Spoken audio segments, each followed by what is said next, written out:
우리 함께 하나님 말씀 찾겠습니다. 말씀은 전도서 5장 1절에서 7절 말씀입니다.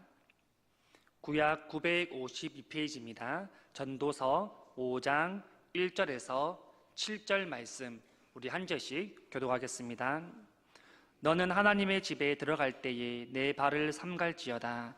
가까이 하여 말씀을 듣는 것이 우매한 자들이 제물을 드리는 것보다 나으니 그들은 악을 행하면서도 깨닫지 못함이니라.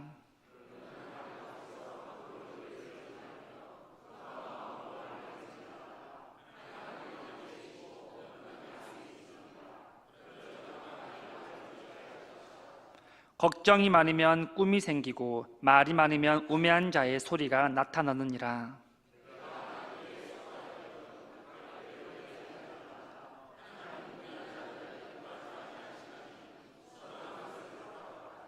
서운하고 갚지 아니하는 것보다 서운하지 아니하는 것이 더 나으니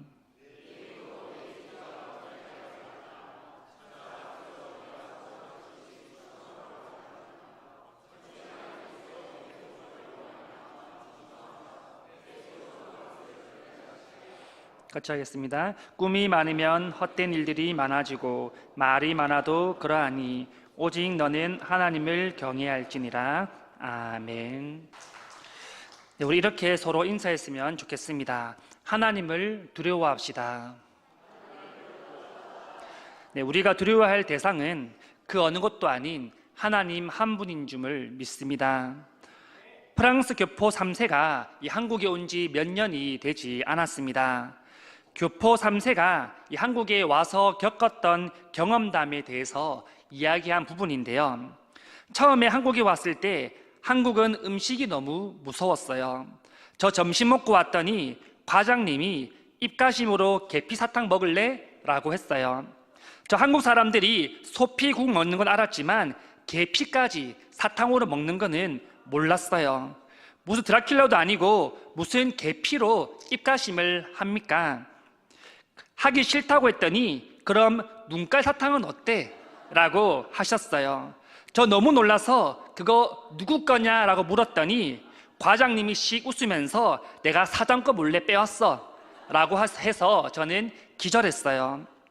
눈 떠보니 과장님이 저를 보면서 기력이 많이 약해져서 몸보신해야 된다고 우리 집으로 가자고 했어요.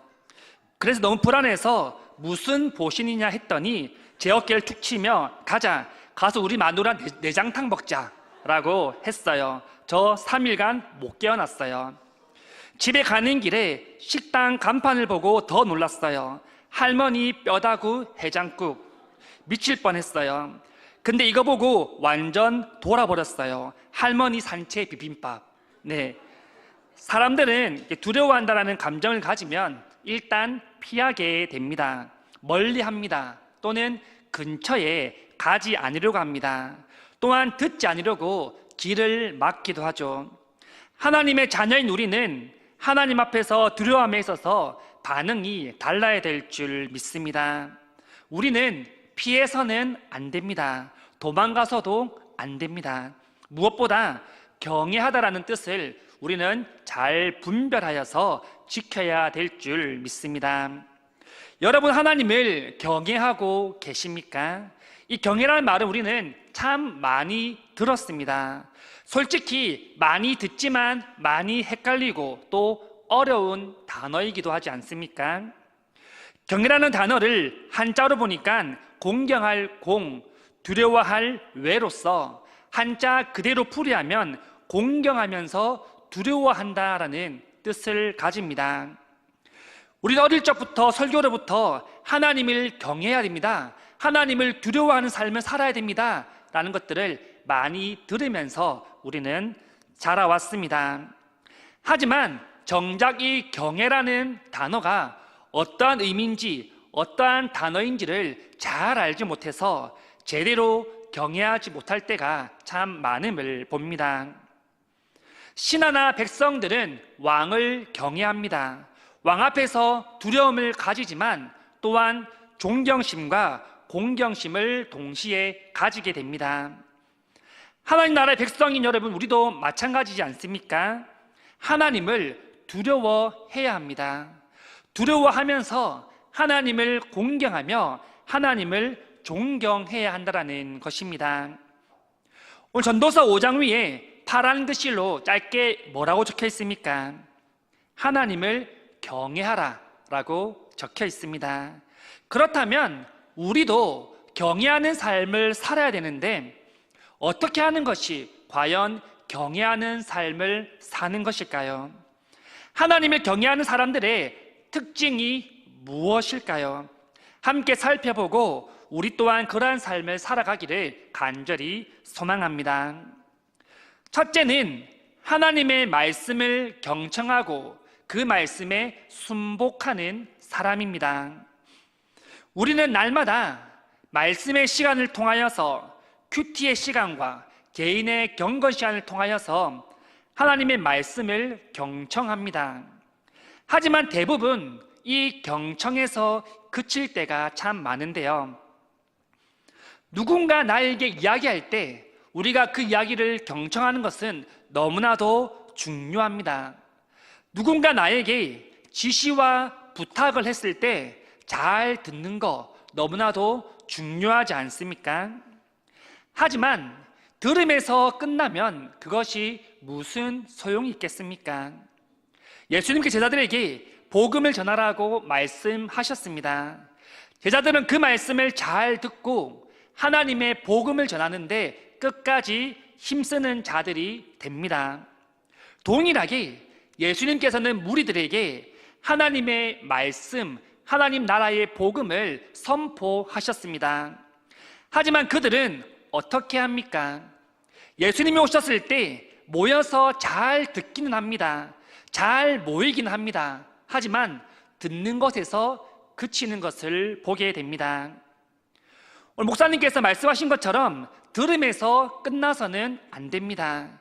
그 말씀이 누구에게 한 말씀인지를 우리는 잘 기억하고 그것을 행동으로 옮기고 실천하는 것이 우리에게 너무나도 중요하다라는 겁니다. 설교는 하나님께서 누구에게 하시는 말씀입니까? 설교를 준비하는 자들에게만 주시는 말씀일까요? 아닙니다. 저를 포함해서 모든 청중들, 모든 설교를 듣는 모든 성도님들에게 하나님이 주시는 하나님의 메시지이며 선포입니다.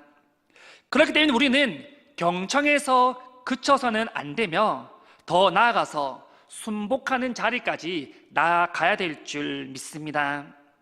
이 순복이라는 것은 군사적인 용어인데요, 순순히 복종한다라는 그런 의미를 가지고 있습니다.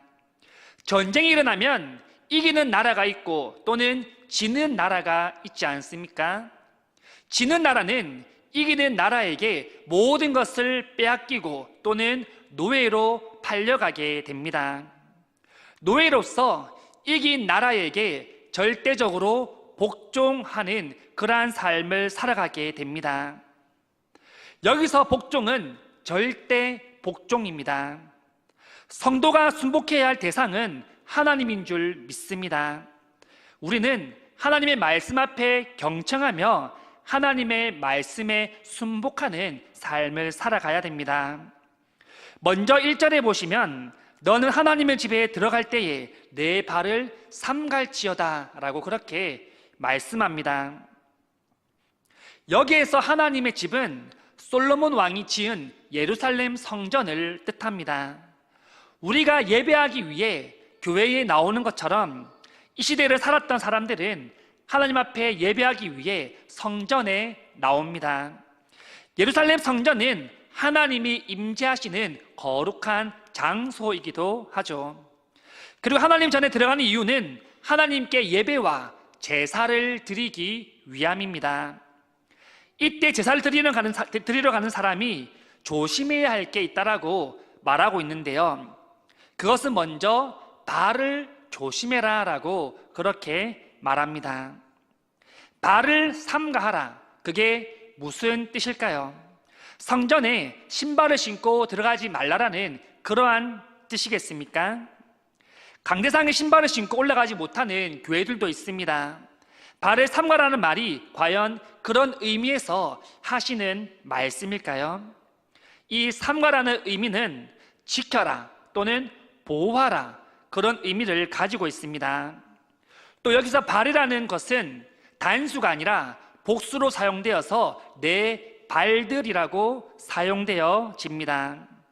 성경에서 이 발은 인간의 행동을 나타낼 때 사용이 되어지는데요, 이는 내 행동들을 신중하게 해라라고 하시는 하나님의 말씀입니다. 이 말은 다른 말로 순종이 제사보다 낫고 듣는 것이 순양의 기름보다 낫다라는 말씀과 동일한 뜻이기도 합니다. 예배에 나올 때 우리의 마음과 태도를 바르게 해야 된다라고 우리에게 말씀하고 계십니다. 하나님과의 인격적인 관계를 맺기 위해 하나님 앞에 우리가 예배하기 위하여서 먼저 하나님을 공경하는 마음으로, 하나님을 경외하는 마음으로, 겸손한 자세로 예배 앞에 나와야 된다라고 우리에게 말씀하고 계십니다. 1절을 계속 보시면 가까이 하여 말씀을 듣는 것이 우매한 자들이 재물 드리는 것보다 나으니 그들은 악을 행하면서도 깨닫지 못함이니라. 말씀을 듣는 것이 중요하다라는 것을 우리에게 말씀합니다. 가까이 하여 말씀 듣는다는 것은 더 나아가서 하나님의 말씀을 듣는 뿐만 아니라 전적으로 순종해야 함을 말씀합니다. 하나님 앞에 예배를 드리러, 제사를 드리러 가는 그 사람은 단지 제물을 드리는 그 행위로 자기의 의무를 다하는 것이 아니라 실제적인 삶 가운데 그 의무를 다해야 함을 말씀하고 있는 것이죠. 이를 비교할 때 우매한 자들이 제물을 드리는 것보다 낫다라고 그렇게 말하고 있습니다. 우매한 자는 미련한 사람을 뜻하는데요, 이러한 사람들은 단지 형식적인 예배, 형식적인 제사를 드리는 사람들입니다. 그렇게 형식적 예배를 드리고 제사를 드리고 자기 의무를 다했다라고 그렇게 생각하는 것이죠. 무엇이 잘못되었는지를 알지 못하는 사람들입니다. 하나님은 이런 형식적인 예배나 제사를 받지 않으십니다. 우리의 예배도 여러분 마찬가지지 않겠습니까? 일주일에 한 번 있는 예배라고 생각하고 나오는 것은 형식적인 사고방식과 그러한 예배의 방식들입니다. 주일은 우리가 늘 고백하듯이 거룩한 날입니다. 하나님께서 이 날을 거룩하게 하셨습니다. 거룩한 마음으로 우리는 주일만 준비하는 것이 아니라 월요일부터 토요일까지 나에게 주실 그 말씀을 우리는 기대하며 주실 은혜를 갈망하며 소망하며 우리는 주일 예배 앞에 나와야 된다는 것입니다. 우리 하나님은 이런 예배를 받으시고 이런 예배를 드리는 자를 찾고 계신다라고 우리에게 말씀하십니다. 하나님 찾으시는 예배자가 우리 모든 성도님들이 다 될 수 있기를 간절히 소망합니다. 둘째는 하나님의 음성을 듣는 기도를 하는 사람입니다. 2절에 보시면 너는 하나님 앞에서 함부로 입을 열지 말며 급한 마음으로 내지 말라. 하나님 앞에서 함부로 입을 열지 말라는 것은 무슨 말이겠습니까? 이는 하나님 앞에서 자기의 말을 많이 하는 것보다 하나님의 말씀을 듣는 것에 더 힘쓰라는 하나님의 말씀입니다.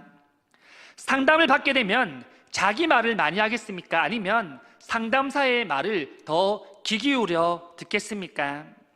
본인의 어려운 점, 힘든 점, 아픈 점들을 대부분 많이 말하게 됩니다. 사람은 대화를 하다 보면 자기의 말을 많이 하는 것을 보게 되는데요, 우리는 이것을 기도할 때도 똑같이 적용하며 살아갈 때가 참 많습니다. 우리는 하나님의 음성을 듣기 위해 기도해야 되는데 기도를 하다 보면 우리의 말을 더 많이 하는 그러한 기도를 드릴 때가 참 많다라는 겁니다. 우리가 잘 아는 찬양이 있지 않습니까? 하나님의 음성을 뒷글자 기도하면 귀를 기울이고 나의 기도를 들어주신다네. 여러분, 우리는 이렇게 찬양으로 고백합니다.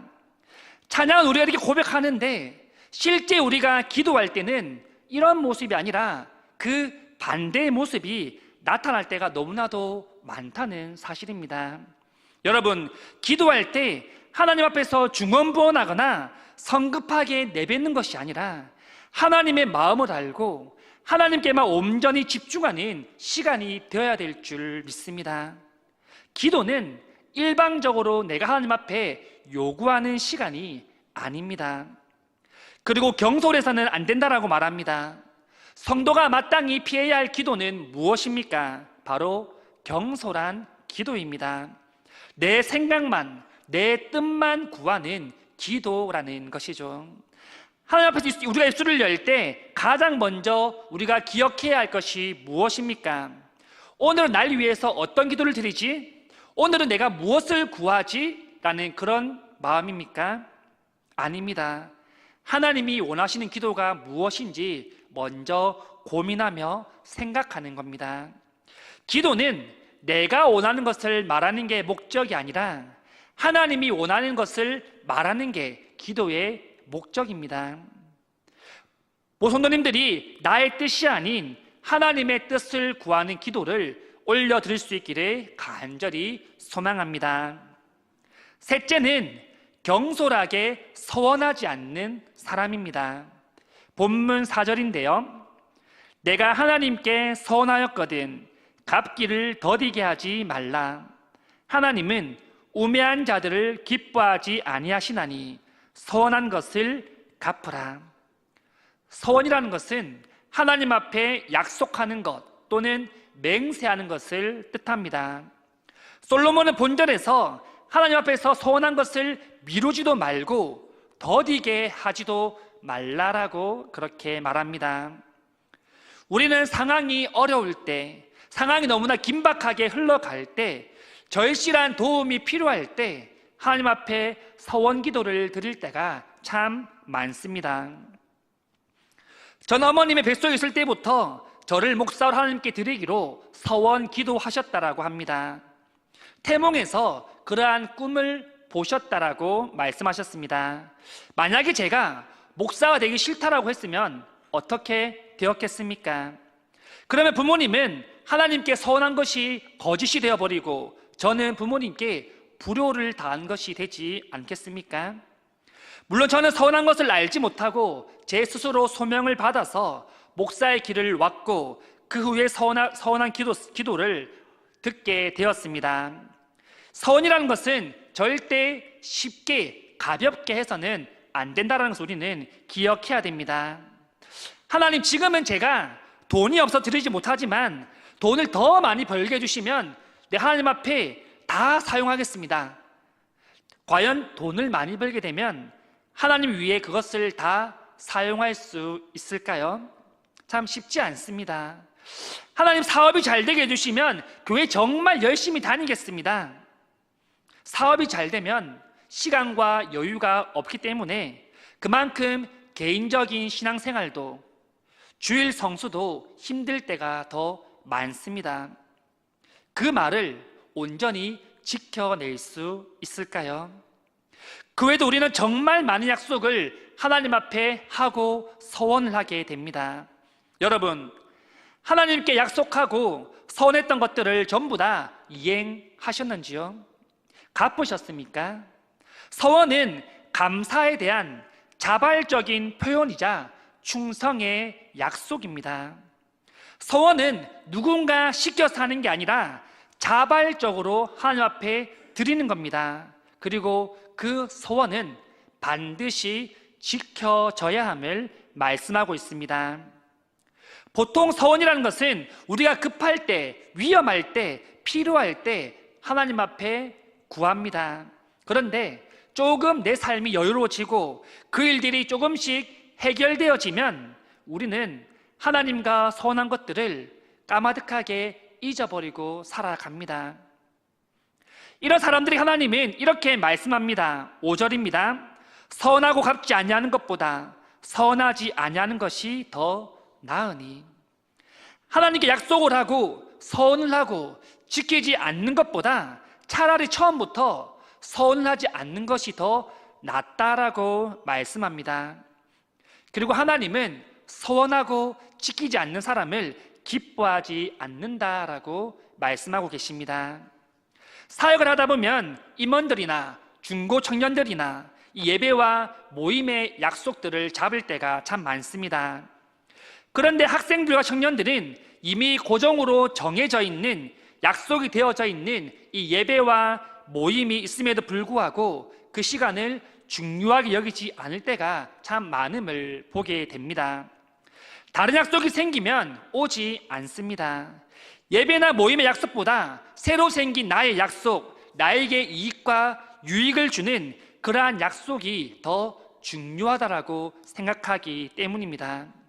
한 번 빠지면 어때? 이런 마음들이겠죠. 저는 이런 친구들에게 늘 이렇게 말합니다. 이 시간은 하나님과 너와 약속한 시간이다. 하나님께서 늘 먼저 와서 기다리는데 이미 하나님과의 선약을 잡았는데 다른 약속을 잡는 것이 맞는 걸까? 라고 저는 항상 질문을 던집니다. 여러분, 우리는 핑계거리만 생기면 하나님과 한 서원을 잊어버리거나 뒤로 합니다. 하나님과의 서원을 중요하게 생각하지 않습니다. 여러분, 서원은 우리의 자유가 맞습니다. 하지만 지키지 못할 서원과 약속이라면 하지 않는 것이 좋다라는 겁니다. 하지만 하나님 앞에 서원했다면 그 서원을 반드시 지킬 수 있기를 소망합니다. 본문 6절 말씀입니다. 내 입으로 내 육체가 범죄하게 하지 말라. 사자 앞에서 내가 서원한 것이 실수라고 말하지 말라. 어찌 하나님께서 내 목소리로 말미암아 진노하사 내 손으로 한 것을 멸하시게 하랴. 이 본절은 앞선 4절과 5절에 연결되는 말씀으로 선하지 않았을 때 그 결과의 심각성을 보여주는 본문입니다. 서원을 지키지 않았다면 그것은 곧 입으로 육체를 범죄케 함과 같다라고 말씀합니다. 영어 성경인 NJB를 보면 이렇게 말합니다. 너의 입이 너를 죄인으로 만드는 것을 허용치 말라. 거짓된 고백과 서원을 통하여서 스스로를 죄인으로 만들 수 있다는 것이죠. 또한 이어서 말씀하기를 사자 앞에서 내가 서원한 것이 실수라고 말하지 말라. 여기서 사자는 짐승이 아닌 하나님께서 파견한 천사를 뜻합니다. 하나님께 약속을 하고 하나님께 서원한 그것이 그런 의미가 아니라고 말한다고 해서 그 일들이 해결되지 않는다는 것이죠. 하나님, 전에 제가 사업 잘 되면 교회 잘 간다고 했는데요, 지금 너무 바빠서 못 지키겠어요. 조금 여유로워지면 제가 지킬게요. 이런 거와 같습니다. 서원 자체가 자발적인 행동이기 때문에 그것을 실수다라고 말하는 것은 잘못된 것이라는 것이죠. 이는 자신의 육체의 죄를 짓는 것이며 하나님을 경홀히 여기는 죄라는 것을 말합니다. 이어서 본문에서는 하나님께 선한 것에 대하여서 실수라고 말하며 변명하는 자에게 심판을 내리신다라고 말씀하고 계시는데요, 이 하나님의 심판은 손으로 한 것을 멸하시는 심판입니다. 이는 사람이 생에 힘써 만든 재물과 성공, 명예, 그런 모든 지위들을 하나님께서 가져가시겠다라는 말씀입니다. 사람이 손으로 쌓은 모든 것을 하나님께서 거두어 가신다라는 하나님의 심판의 메시지입니다. 그리고 마지막 7절에 이렇게 말씀하십니다. 꿈이 많으면 헛된 일들이 많아지고 말이 많아도 그러하니 오직 너는 하나님을 경외할지니라. 꿈이 많으면 헛된 일이 많고 말이 많아도 그러하다라고 말합니다. 말이라는 것은 우리가 안 할 수 없지 않습니까? 평생을 살아가면서 우리는 계속해서 말을 해야 됩니다. 하지만 이 말이라는 것이 너무나도 중요하다라는 것을 깨우쳐 줍니다. 말 한마디로 천냥빚을 갚는다라는 속담이 있듯이 이 말을 어떻게 내뱉는지가 중요하다는 것이죠. 영국의 과학자 제이 러벅이라는 사람이 이렇게 말합니다. 말에는 여러 종류가 있는데 그 중에는 일광 같은 말이 있다. 일광은 햇빛으로서 사람의 마음을 따뜻하게 하는 말이다. 즉 사람을 살리는 말이며 사람을 세우는 말이며 사람을 위로하는 말이다. 또 끝이 구부러진 갈퀴 같은 말이 있다. 이는 사람을 걸려 넘어뜨리게 하는 말이다. 시험 들게 하는 말이다. 넘어지게 하는 말들이다. 그리고 뱀 이빨 같은 것이 있다. 뱀 이빨은 독이 되는, 해가 되는, 깊게 상처를 주는 말이 있다. 그렇기 때문에 무정한 말이 깊은 상처를 주며 정다운 말이 사람에게 얼마나 큰 기쁨을 주는지 생각하라. 여러분, 하나님을 경외하는데 우리는 힘써야 될 줄 믿습니다. 7절 후반절에 보시면 오직 너는 하나님을 경외할지니라 라고 우리에게 다시 한번 말씀합니다. 오늘 말씀의 주제이기도 합니다. 하나님을 경외하는 자는 하나님의 말씀을 듣고 그 말씀에 순복하며 사는 사람인 줄 믿습니다. 하나님을 경외하는 자는 하나님의 약속을 신실하게 지키는 사람인 줄 믿습니다. 말씀을 맺겠습니다. 여러분, 거울은 우리의 모습을 비추어 줍니다. 거울에 비춰진 내 모습을 통하여서 머리가 흐트러져 있으면 그 머리를 빗기도 하고 옷을 깔끔하게 정리하기도 합니다. 이 거울은 자신의 모습을 비추어 주는 역할을 합니다. 거울을 통하여서 자신의 모습을 볼 수 있는 것이죠. 여러분, 우리는 세상에서 거울과 같은 역할들을 감당하며 살아갑니다. 하지만 그 거울을 통해 우리를 비추는 것이 아닙니다. 하나님을 비추는 역할을 해야 하는 것이죠. 세상 사람들은 우리의 행동과 우리의 말, 우리의 모습들을 통하여서 하나님을 보게 됩니다. 하나님 믿는 사람은 어떤 사람인지를 보게 될 것이며 하나님 믿는 사람들은 어떠한 기쁨과 평안과 안식을 누리며 살아가는지를 보게 될 겁니다. 하나님 믿는 사람들의 얼굴은 어떠한 얼굴인지를 쳐다보게 될 겁니다. 여러분, 하나님을 공경하며 하나님을 경외하는 삶을 살아갑시다. 하나님이 찾으시는 그 한 사람이 우리가 될 수 있기를 원합니다. 나의 뜻이 아니라 하나님의 뜻을 따라서 하나님의 뜻을 물으며 그 길대로 순종하며 걸어갈 수 있는 모든 성도님들이 다 될 수 있기를 간절히 소망합니다.